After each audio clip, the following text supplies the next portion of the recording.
Ano po nangyari at nagkaroon po ng malawakang brownout dyan sa Western Visayas? Ano pong may tutulong ng DOE dito? Okay. Bigyan ko po muna kayo ng Opo. maliit na background kung paano po yan nangyari noong January 2. Aha. Ano po? Bago po nangyari yung unang insidente, ang ating pong Cebu Negros Panay area or yung subgrid ay maayos pong dumadaloy ang mga elektrisidad. Okay. Datapwat po nung 12:06 po, noong January 2, nagkaroon po ng problema yung isang power plant sa Panay Island. Ito po yung PEDC Coal-Fired Power Plant Unit number 1. Aha. Nagkaroon po sila ng boiler feed pump issue. Okay. So, kung titingnan po natin, alam naman po natin na umaga, umaabot ng tanghali, tumataas po yung ating konsumo. Ano po? Oho. Ngayon po, ang nakakakita po ng sitwasyon na yan, yung pong interaction between the power plant at saka yung pong ating mga demand, yung total demand sa bawat area natin ay ang ating system operator. So dahil may namatay pong planta, dapat po i-arrest natin yon, i-balance natin yung grid system natin. Tama ba yung supply ng kuryente natin base dun sa demand ng area? So apparently po, dahil po sa pagbagsak po ng isang planta natin, ay habang tumataas po yung konsumo, nagkakaroon na po tayo ng imbalance doon sa sistema. Hindi na po balance yung demand at saka supply. Na, ha? So, nangyari po, nung 2:00 ng hapon po of the same date, hindi na po nakayanan nung dalawang malaking planta natin Bumigay sa na rin. Panay. Yung pagbabago-bago po ng voltahe ng sistema, kung kaya't bumigay po yung ating Palm Conception Power Corporation sa coal power plant, okay. malaki po ito, 135 megawatts. Ah. Pati na rin po yung Unit 2 ng PEDC na 82 megawatts. So, mahigit pong 200 megawatts yung biglang nawala. At nung mawala po yan, definitely po malaki na po yung imbalance do sa ating grid system. Kung kaya't bumigay na rin po yung ibang mga planta natin. Kung baga ko ihahalin tulad natin niya sa isang trapiko, no? Sa isang karsada. Meron pong aksidente. Yung pong aksidente, hindi kagad natin na-arrest. Hindi natin naalis kagad yung harang, yung ano. So, nag-pile up po yung ating mga sasakyan, humaba yung traffic hanggang sa totally naging barado na yung sistema. Kahit bumigay na yung sistema. Bakit hindi kaagad natin na-arrest? Bakit hindi nahanapan ng remedyo kaagad dito, Asek? Yes po, ganito po yun, ano? Okay. Dahil ang nakakakita po niyan ay yung ating system operator. Ano ba yung demand sa isang area at ano yung supply. So dapat po, nagkaroon na po ng mga remedial action. Ano? Alam po natin na tumataas yung demand, kulang yung supply. So dalawa po ang solusyon yan. It's either po magdagdag kayo ng supply, kung may mapapagkuhanan, or bawasan mo yung demand. Di po ba? Okay. Pero mukhang nagkulang po tayo ng ganong sitwasyon, hindi po kagad natin na-aresto. Kung kaya't, nung pong 3:00, an hour later, natuluyan na pong bumigay yung pong linya natin na nagkakabit ng Negros at Panay. So, ang nangyari po, yung Panay Island ay totally na-separate na po sa Visayas grid. At dahil wala na pong dumadaloy na kuryente sa linya, totally po, bumigay na lahat ng planta at wala na pong pwedeng i-supply sa Panay. Kaya total blackout na po ang Panay Island. So sinubukan naman po ng mga planta at ng ating system operator, ang NGCP, na ikabit kagad yung ating supply ng kuryente galing po sa submarine cable from Negros. At ito naman po ay nagawa within 17 minutes. Ano po? Okay.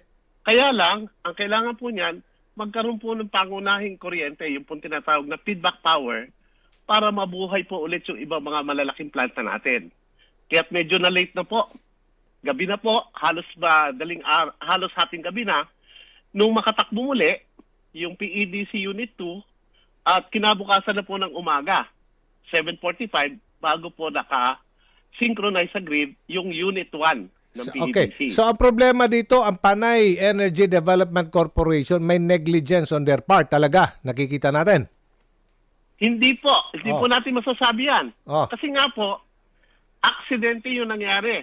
Yung unang nangyari po ng 12 ng tanghali. Hindi, ang ibig sabihin nun, yung remedyo na dapat na ginawa ng paraan ng PEDC, dapat na ipatupad nila, meron silang kaagad na remedyo o pag-aayos, pagkukumpuni. Tama ho ba? Hindi po ganun yung sistema natin. Hindi ba? Sabi ko nga po kanina, Okay. ang nakakakita po ng overall picture, yung overall situation natin dyan sa Panay, ay ang ating system operator. Sila po ang may responsibilidad. Sino yan? Ito po yung NGCP. Kasi... Sila po ang nakakakita. Sinasabi ng kung kulang. NGCP dito, sir, huwag nyo kaming sisihin kasi kami lang transmission lang kami ng kuryente. Sabi ko, Tama po yun. Sino dapat sisihin dito? Tama po. Hindi po, tama po yun. Ano yan? Opo. Sila nga po yung nagtatransmit. Okay. Pero sila po yung nakakakita ng sistema. Sila po yung tumitingin saan nanggagaling yung kuryente at saan pupunta yung kuryente. Okay. Kung wala po silang mapapadaloy na kuryente dahil patay ang planta, Oh. sila po dapat na nag-aabiso do sa ating mga distribution utilities. Bawasan nyo ang load ninyo, bawasan nyo ang demand ninyo Oh. para mabalanse yung sistema. Kasi kung hindi balanse, ito na nga po yung nangyari. So, hindi nila nagawa. Nais ko po, Hindi nila Hindi nagawa po yun. nila nagawa. Iyon, tumbok Opo. mo po, Asek. Okay. meron po tayong, nais ko lang pong banggitin, meron po tayong insidente last year, April Okay. po last year. Mhm. The same situation po yung nangyari. Mhm. Na-isolate po ang Panay Island at nagkaroon po tayo ng investigasyon doon sa pangunguna po ng ating Energy Regulatory Commission. At meron po mga recommendation kung paano i-address kung maulit-ulit yung sitwasyon. Mm. At ito po, nangyari ngayon. So kung meron na po tayong mga rekomendasyon noon kung paano gagawin at sino ang gagawa, dapat po hindi na umabot sa ganitong sitwasyon. Mhm. Isa po sa mga recommendation natin noon, dapat matapos na yung ating mga importante o yung major interconnection projects. Mhm. At isa po diyang component dyan ay ang pagtatayo or paggawa ng tinatawag natin Cebu Negros Panay Stage 3 project, kung saan po lalaki po yung daluyan ng kuryente para po mas maraming kuryente ang pumasok, palitan po lahat ng isla sa Cebu, Negros at Paray. Pero dahil hindi pa po natatapos yung ating project na yan, ay ang sitwasyon po natin ay hindi na bago. Buhat po na magkaroon ng insidente noong April 2022 po. Yung pong critical na project na dapat magkaroon ng koneksyon, yung pong ating, o yung tinatawag natin CNP project, ito Okay. po ay 7 beses nang na-delay. Ang original completion po nito ay December 2020. May mga talaga dito. Pero- Dapat imbestigahan to dito. Asek, pinaimbestigahan nga ni Iloilo Mayor Jerry Treñas sa nangyaring malawakang brownout na yan. Opo. So, nasa linya ng ating komunikasyon din, Asek, no? Well, thank you so much lang, Asek. Tatanungin natin si Iloilo City Mayor Jerry Treñas. Kung nandyan pa po kayo, Sige po. babalikan kita mamaya po, ha? Iloilo City Sige po, Mayor. sir. Apa. Sandali lang po, Asek, ha? Mayor, wag nyo po ibababa. Sir, okay lang? Opo, at least marinig ninyo ang panig ng Iloilo. Mayo aga, Mayor Jerry Treñas, Iloilo City, sir. This is Aljo Bendio sa ngalan ni Erwin Tulfo. Live na tayo sa Radyo Pilipinas at PTV. Punto Asintado Reload. Mayo aga. Good morning. I've been listening to your guest. Opo, Mayor. This is... Opo. Nasaktuka na ako sa lahat na yan. Ano po ang pinakahuling kaganapan dyan? Naibalik na ba ang liwanag? May liwanag na ba dyan sa Iloilo? Mayor? Liwanag sa dilim. Maliwanag sa dilim. Porbida, Ginoo. Sos. Ang hirap ng buhay na Alam walang mo, kuryente. Opo, go ahead. Alam na ng DOE ang problema. Okay. Alam na rin ng ERC ang problema. Oho. Hindi pa nagawa ng NGCP. So, sinong mapapagawa sa NGCP sa dapat nila gawin? Di ba? Opo. Walang mangyari sa atin dito. Kayo ba ay ano pong susunod na pang nagagawin ninyo? Kayo ba ay magdedeklara na ng ano bang mga state of calamity ba? Meron tayo dyan? Mag-declare man ako ng state of calamity. Ang problema, hindi sa akin. Ang problema doon sa NGCP. Oh, ganun. So, sa tingin nyo ba ito ba economic sabotage? Well, it's up to you, no? But, you know, DOE and ERC already know the problem. Okay. So, pagod na ako sa kakikinig ng mga Paliwanag. analysis na yan. I agree. Opo. But what is happening? NGCP is not doing it. So, what are we going to do? Ano panawagan nyo na lang, Mayor? I am calling for an congressional investigation Okay? to see NGCP has failed to do the conditions under the franchise. Mhm. Second, I am asking DOE, ERC, and the Office of the President to use whatever residual powers that we have under their mandate Mhm. so that they would be able to make sure that what's this? All these required conditions Hmm. that NPCP is required to do should be done. Sa iyo po, Yan lang. Simple. Kumusta po sitwasyon diyan sa Iloilo City? Paano ang mga residente at negosyo ngayon? Through We are generator set under ba? rotational brownout. We are under rotational brownout. So, genset mo nang gamit ninyo? Yes. Ay, nako. O, sige po. Alright. Ilang oras po rotational brownout dyan, Mayor? Ako kagabi, 6. Sus, pabida. Sakripisyo gyud. Sige. Sige. Ano na po ang panawagan nyo muli sa DOE at NGCP? DOE, ERC, Office of the President, use your residual powers Okay. under your mandate to compel Alright. DCP to comply. Okay, thank you. Dagang salamat. Thank you, Salamat, thank you. Iloilo City Mayor Jerry Treñas. DOE ASEC, Sir Marasigan, ano pong reaksyon nyo doon, Yes, po. sir? Anong reaksyon ninyo sa sinabi po ni Mayor Treñas ng Iloilo? Sang-ayon po kami at bukas po ang kagawaran ng enerhiya sa anumang investigasyon na ikokondak po ng ating Kongreso. Both the House of Representatives at ng Senado po. Mhm. Okay. Hindi naman assurance kasi dapat dito magtutulong-tulong tayo lahat eh. Kailan natin pwedeng maibalik talaga? Opo, sa tulong ng DOE, sa inyong pagkikipag-ugnayan sa NGCP at mga power distributor, mga planta, maibalik na tuluyan, fully restoration na ng kuryente dyan sa Panay Islands. Sa ngayon po, inaasahan po natin habang tayo po ay continuously at completely monitoring the situation in Panay Island, inaasahan po natin na makakabalik na sa serbisyo yung pong Palm Concepcion Power Corporation sa unit bandang 10:00 hanggang hating gabi po, mamayang gabi. Okay. So inaasahan po natin na sa pagbabalik po ng serbisyo ng Palm Concepcion, magkakaroon na po ng stable supply para po sa Panay Island. Okay, maraming salamat DOE Assistant Secretary Mario Marasigan, sir. Happy New Year again. Maraming salamat po at kami po ay nagpapasalamat sa inyo sa pagbibigay daan po upang makapagpaliwanag regarding sa sitwasyon ngayon. Sa panig naman ng NGCP, kaliwat kanan pong batikos ang natanggap ninyo.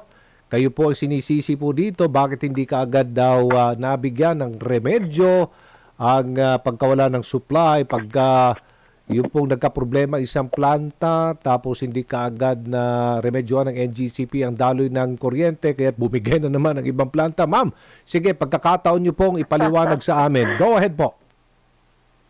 Yun na nga po, no, ang Okay. maire-report lang ng NGCP is yung nakikita namin sa sistema. Alright. Na at the time, nung nag-trip po yung mga planta, normal po yung condition ng grid, wala pong sirang daluyan ng kuryente at normal po at voltahe.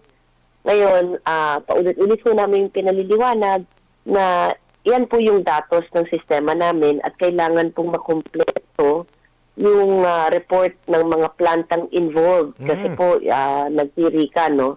At saka ho natin pagbabanggain yung datos nila sa datos namin para makita natin yung malinaw na larawan kung ano talagang nangyari. But right now po, may inaantay pa tayong mga power plant na mag-submit ng tawag dito, ng kanilang mga report. Naintindihan ho namin na napakahirap talaga tuntunan yung katotohanan kasi sa atin hong mga mata, kita ang daloy ng kuryente.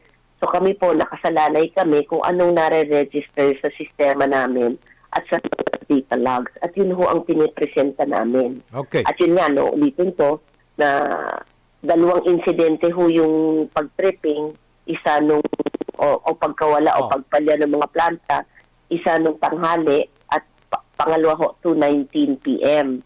At in both instances, bago ho nangyari yung pagpalya, ayon ho sa datos namin, normal po yung sitwasyon ng transmission system. Bakit to nagkaroon ng tripping o pagpalya? Well, yung una pong event, no, sinabi naman po ng power plant na nagkaroon sila ng boiler tube issue. Hinahanap po Boiler yung tube? yung pangalan nung ito po. Ito ho yung naging sinabi, no, nasa proseso daw ho sila ng load at nagkaroon sila ng issue on the boiler tube. Oh. So again, sa totoo lang, hindi ho ako eksperto, hindi Tama, ako tama ho. engineer, Opo. wala ho akong alam sa generation. Oho. Pero yan lang ho ang nakakalap nating impormasyon base na rin sa mga report nila. Opo. Isa pa pong magandang i-underline dito is that ang Panay Island po, halos 70% ng kanilang pangangailangan ay nanggagaling sa 4 na planta lamang. Nagbabasa ho ako ng mga news report kaninang umaga at nakita ko may magandang komentaryo na sinabi na isa sa mga dapat tingnan na solusyon dito ay yung sinabi nilang quote-unquote, no, kinu-quote ko yung natatandaan ko, decentralization ng power supply nila. Kasi nga, 70% nakasalalay sa 4 na planta at sa kasamaang palad, yung 4 na planta yan, isa naka-maintenance shutdown. Tapos yung 3 ho, kasama ho yan dun sa mga pumalya kahapon. Kaya talaga hong malulumpo ang supply ng kuryente. At again, no, paliwanag po ulit, sir, no, na tama po kami ho yung may obligasyong mag-stabilize ng supply. Pero kung wala na kung kuryenteng dadaloy, lalo pong wala kami pagkukunan ng kuryenteng pang-stabilize. Kasi po yung voltahe, yung voltage support ho natin, kuryente din po yun na kinukuha namin sa mga power plant. Okay. Kung ubos na ho yung power plant, wala na din ho kaming pagkukunan ng voltahe. Kailan po may babalik ang normal na supply ng kuryente dyan, attorney? Yun nga po, no, Western Visayas. dahil inaantay natin yung pagbalik ng mga power plant na tumirik. Hindi ho na magagarantiya ng NGCP kasi hindi ho namin kontrolado yung operasyon ng mga power plant. Doon sa 4 na malalaking plant na yan, isa ho talaga naka-maintenance shutdown. So, hindi ho natin naasahan na yan sa ngayon dahil nakaschedule po talaga siya. Out of the 3 na nag-emergency shutdown kahapon, 2 po ang nakabalik na. Sinaantay po natin yung huli at ang sinasabi niya, today ho siya makakabalik at inaantay ho natin yan para ma-stabilize ang supply ng kuryente dito sa Panay Island. Paano po masasabi ninyo dito sa latest na payag ni Iloilo City Mayor Jerry Treñas na nais kayong paimbestigahan na sa Kongreso dahil sa inyong pagiging incompetent?